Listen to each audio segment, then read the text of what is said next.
বলতেছেন the night show. বিশ্বাস করা কিংবা না করা এটা আপনার ব্যক্তিগত বিষয়। আসসালামু আলাইকুম, আমি মোহাম্মদ জান্নাতুন নাইম।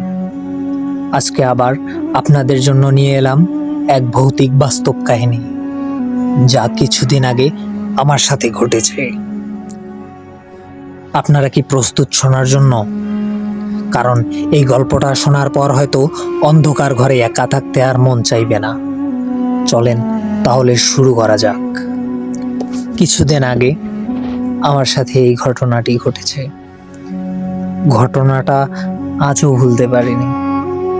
সেদিন রাত প্রায় 12টার দিকে হঠাৎই আমার ঘুম ভেঙে গেল।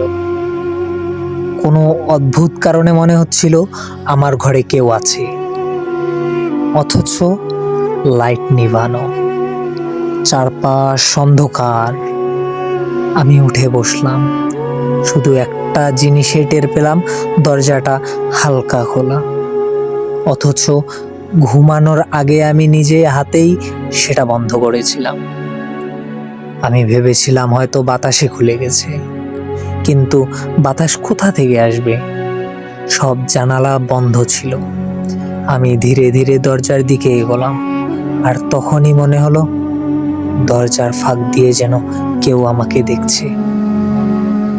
কোনো মানুষের চোখ না, বরং যেন পুড়ে যাওয়া কয়লার মতো লালচে চোখ। আমার বুক ধড়ফড় করতে লাগলো। আমি সাহস করে দরজাটা টেনে দিলাম, কিন্তু দরজা বন্ধ করার সাথে সাথেই ভেতর থেকে ঠক ঠক ঠক ঠক ঠক ঠক করে কে জানি শব্দ করলো, যেন ভেতরে কেউ হাত দিয়ে আঘাত করছে। আমি ভয়ে বিছানায় ফিরে এলাম, চাদর মুড়িয়ে শুয়ে পড়লাম। ভাবলাম হয়তো হ্যালুসিনেশন, কিন্তু হঠাৎ করেই আমার কানে ফিস ফিস করে একটা শব্দ এলো, আমি এসেছি তোমার জন্য। আমি ঝটকা দিয়ে উঠে লাইট জ্বালালাম, কিন্তু লাইট কাজ করলো না। পুরো ঘর অন্ধকারে ডুবে গেল। এবার শুনতে পেলাম পায়ের শব্দ, ধীরে ধীরে আমার দিকে এগিয়ে আসছে। আমি নিঃশ্বাস বন্ধ করে চুপ করে রইলাম। এক মুহূর্ত পরই বুঝতে পারলাম সেই শব্দটা আমার বিছানার একদম পাশে থেমে গেছে।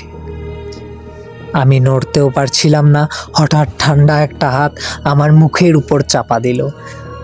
আমি সে সময় চিৎকার করার অনেক চেষ্টা করলাম, কিন্তু কোনো শব্দ বের হচ্ছিল না। তারপর ধীরে ধীরে কানে এসে একটা কণ্ঠস্বর বলল, এখন থেকে তুই শুধুই আমার। এরপর আমার চোখ অন্ধকার হয়ে গেল।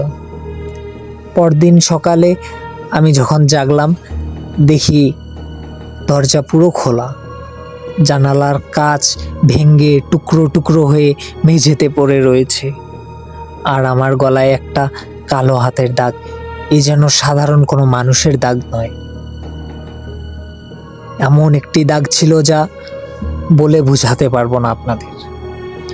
আজও আমি জানি না সেদিন আসলে আমার ঘরে কে ছিল, আমার সাথে কি হয়েছিল, কিন্তু একটা ব্যাপার আমি নিশ্চিত, সে এখনো আমার সঙ্গে আছে। আমি একা হলেই কারো শ্বাসের শব্দ পাই, একেবারে কানের পাশেই আসে, সে শব্দ করে। আমাদের ঘটনাটি এতটুকুই আজকের জন্য। তো যদি আপনাদের ঘটনাটি ভালো লাগে তাহলে লাইক, কমেন্ট, সাবস্ক্রাইব করে দিয়ে পাশেই থাকবেন। ধন্যবাদ। আসসালামু আলাইকুম।